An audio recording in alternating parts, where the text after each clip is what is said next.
గాంధీ భవన్లో సీనియర్ నేత జగ్గారెడ్డి మాట్లాడుతున్నారు. లైవ్ ద్వారా చూద్దాం. కుటుంబాన్ని రాహుల్ గాంధీని మనము ఒక 3-4 ఏళ్ల నుంచి చూస్తున్నాము, 5-6 ఏళ్ళ నుంచి చూస్తున్నాము. నేను చాలా సందర్భాల్లో ఇటు బీజేపీ నాయకులు, తెలంగాణ నాయకులు కానివ్వండి, ఇక్కడ ఉన్నటువంటి కేసీఆర్ ఫ్యామిలీ, అటు కేటీఆర్ కానీ హరీష్ రావు కానివ్వండి, వీళ్ళు ఎప్పుడూ కాంగ్రెస్ పార్టీ ఈ 70 ఏళ్లలో ఏం చేసింది అని చాలా ప్రతి ప్రెస్ మీట్ ఇదే మాట మాట్లాడతారు. కాంగ్రెస్ పార్టీ ఈ రాష్ట్రానికి ఏం చేసింది, ఈ దేశానికి ఏం చేసారు అని ప్రతి రాజకీయ ఉపన్యాసంలో మాట్లాడతారు. చాలా సందర్భాల్లో కాంగ్రెస్ పార్టీ నాయకత్వము చెప్పడం జరిగింది,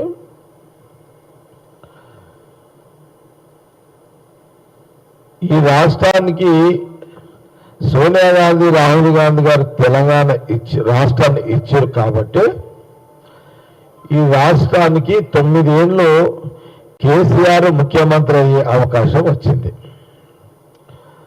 ఆయన కొడుకు కేటీఆర్ కానీ, లేకపోతే వాళ్ళ అల్లుడు హరీష్ రావు కానీ మినిస్టర్స్ అయ్యారు. ఎంటైర్ ఫ్యామిలీ సెట్ అయిపోయింది. గతంలో ఎన్నో ఉద్యమాలు జరిగిన తెలంగాణ రాలేదు కదా, సమైక్య రాష్ట్రంలో ఉండే కదా.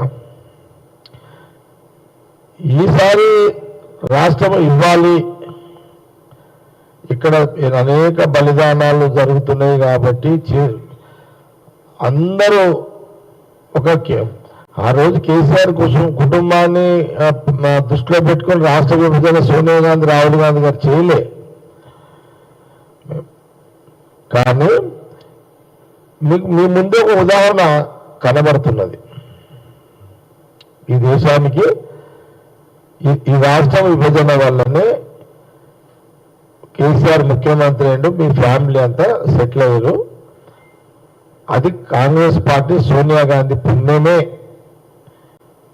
రాజకీయంగా మీరు సోనియా గాంధీ, రాహుల్ గాంధీ గారిని మీకు కొంత ఇబ్బంది ఉంటుంది కాబట్టి మీరు మెచ్చుకోకపోయినా తెలంగాణ ప్రజలకు తెలుసు. నేనేమంటున్నంటే వాళ్ళకు నోటికి ఊతపదం అయిపోయింది.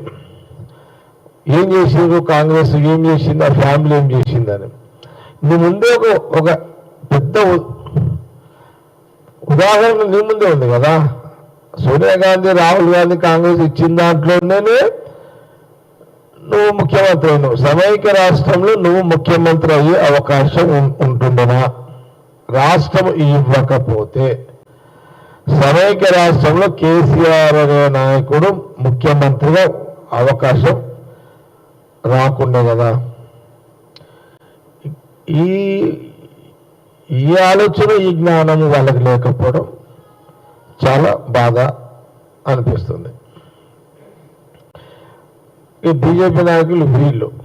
అందుకే నేను రెగ్యులర్గా ప్రెస్ మీట్ పెట్టడానికి కారణం ఏంటంటే, ఆనాటి మహాత్మా గాంధీ కానీ, తర్వాత మోతీలాల్ నెహ్రూ కానీ, తర్వాత నిన్న నెహ్రూ గారు, జవహర్లాల్ నెహ్రూ గారి గురించి మాట్లాడిన యొక్క ఉద్దేశం ఏంటంటే, వాళ్ళు ఏమేం చేసారు దేశానికి, ఎన్నో చేశారు కాబట్టి ఈరోజు ఇంత సంతోషంగా ఉన్నాము అనే దాంట్లో ఒకసారి చరిత్రను ప్రజలందరూ తెలవాలని ఈ యొక్క ప్రెస్ మీట్ యొక్క ముఖ్య ఉద్దేశం. దాంట్లోనే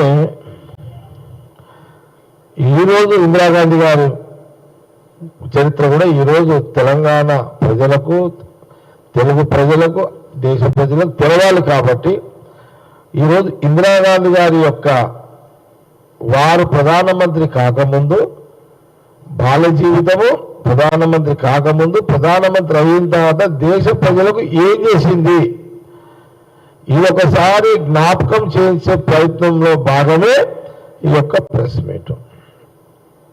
ఇందిరాగాంధీ గారు ఆ రోజు స్వాతంత్ర ఉద్యమం జరుగుతున్న సమయంలో మహాత్మా గాంధీ గారు ఎంబడి, నెహ్రూ గారు ఎంబడి ఆమె కూడా స్వతంత్ర పోరాటంలో చిన్న వయసులోనే ఆ ఉద్యమంలో పాల్గొని ఆమె కూడా జైలు జీవితం అనుభవించింది. ఆమె 6 సంవత్సరాలు జైల్లో ఉంది. ఆమె చాలా చిన్న వయసు. ఆ వయసులోనే 6 సంవత్సరాలు ఇందిరాగాంధీ గారు, మహాత్మా గాంధీ గారు, నెహ్రూ గారు అమ్మడి 6 సంవత్సరాలు స్వతంత్ర పోరాట ఉద్యమంలో 6 సంవత్సరాలు జైలు జీవితం గడిపింది ఇందిరాగాంధీ గారు.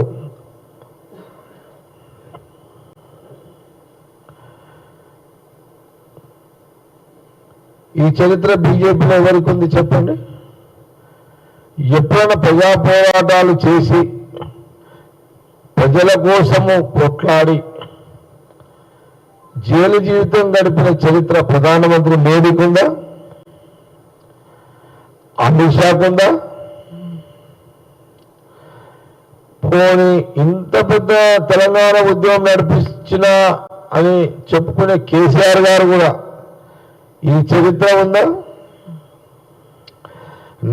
10 రోజులకే కాళ్ళు చేతులు కొట్టుకున్నారు కేసీఆర్ గారు జైల్లో పెడితే. 10 రోజులు, 2 రోజులు ఉన్నట్టు జైల్లో 10 రోజులే. ఒకటే రోజు కాళ్ళు చేతులు కొట్టుకున్నారు అమ్మ, ఒక్క రోజుకే. ఏదో కొట్టుకోపోయినట్టు చేసారు ఒక్క రోజుకే జైల్లో.